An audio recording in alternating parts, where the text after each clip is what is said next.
Welcome to the Slop Farm. Enjoy the video. You start now. Confirm your friend enabled Find My and share my location on their iPhone, then open the Find My app on your device or go to iCloud.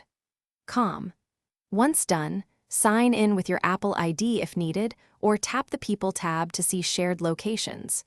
You need their contact showing location. If not visible, message them to enable sharing. Make sure both devices have network access, cellular or Wi-Fi.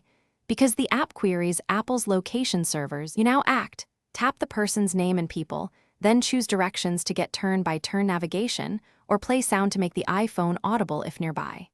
If you and the device support precision finding, follow on screen distance and directional cues to zero in. Use map zoom and satellite view to identify buildings or entrances. While moving, make short stops to let the app update. Moving too fast can delay location fixes. If location updates slowly, wait a moment for the server to refresh. Finish by retrieving the device if it's safe to do so. Play a sound and approach cautiously, then confirm it's your friend's iPhone. If it's lost or stolen, enable lost mode to lock the device and show a contact message, and consider erase iPhone only if recovery is impossible. Make sure to notify local law enforcement for theft and share the last seen location. Troubleshooting tip.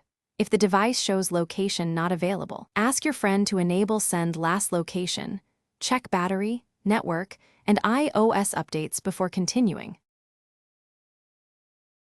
Thanks for watching. Consider subscribing if we helped you today.